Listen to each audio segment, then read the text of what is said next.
Okay, I fear I don't have a college degree, but I have strived to think logically, and I'm afraid your video doesn't really logically hold up. Uh, by your reasoning, and by the way, first of all, the math at the beginning seems pointless. It's really gilding the lily. It kind of seems to be there to try and present the illusion that this is a logical work.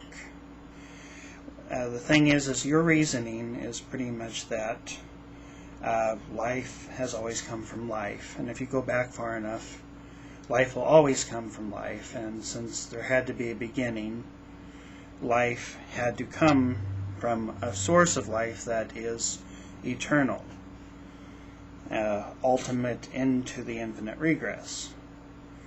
Well, the thing is you're using life without any sort of qualifier here.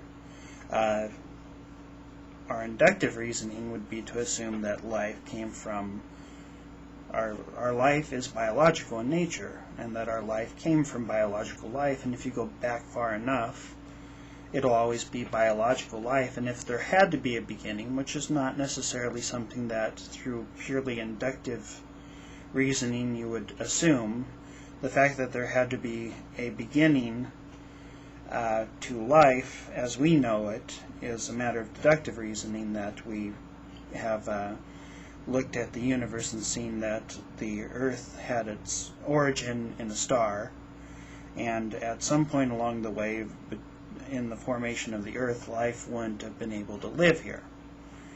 So, the early formation of the Earth would have been this cooling mass of something ejected from a star, and no life could have initially lived there.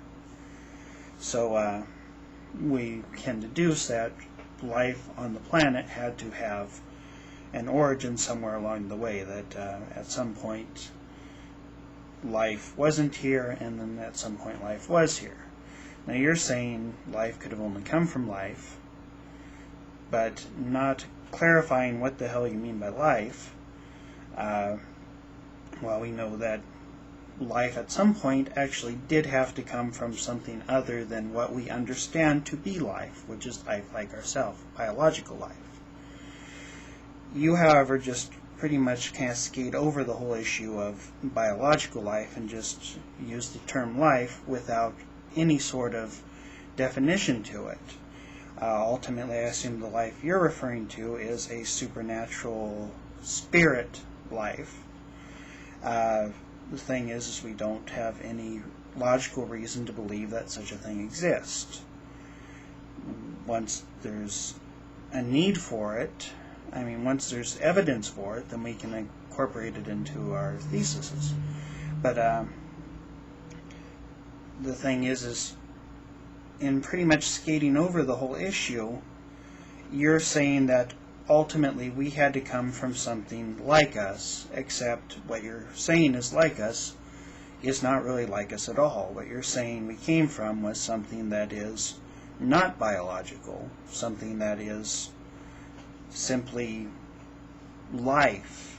But in what way is it life? God, in a biological sense, by the textbook definition of life, God doesn't qualify because he doesn't have any of the biology.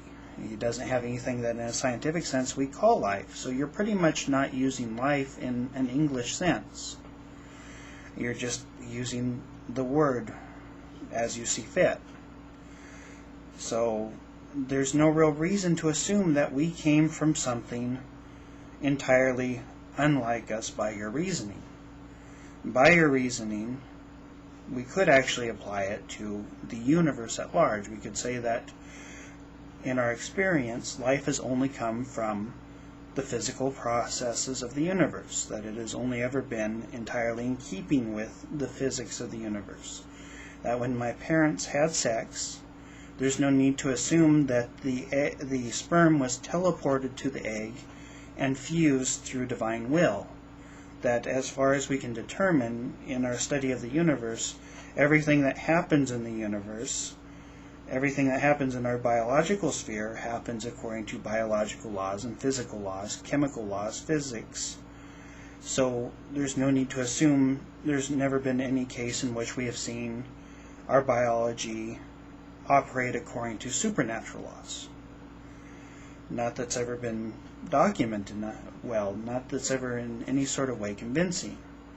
So if we take this reasoning to its logical conclusion, we have to assume, by the way you present it, that throughout the history of the universe, this has always been the case.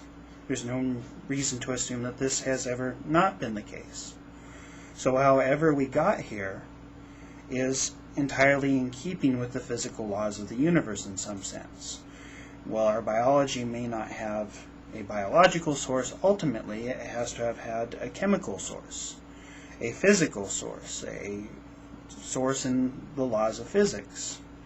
That if you go back far enough, you will find a chain of events that's ultimately in keeping with the physical laws of the universe. To assume that there is some sort of non-physical, non-natural thing that would produce all of this is basically the jump that you are actually suggesting that the atheist makes. You are basically a victim of the reasoning you say that we are a victim of. So we actually do use a logically consistent system to determine that the next stage must have been in keeping with the stages we have seen, until, of course, we find some evidence to say otherwise.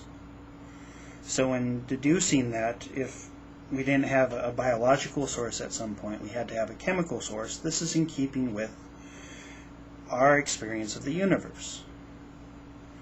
It's not inconsistent as you have tried to indicate. Okay, if you have any questions, feel free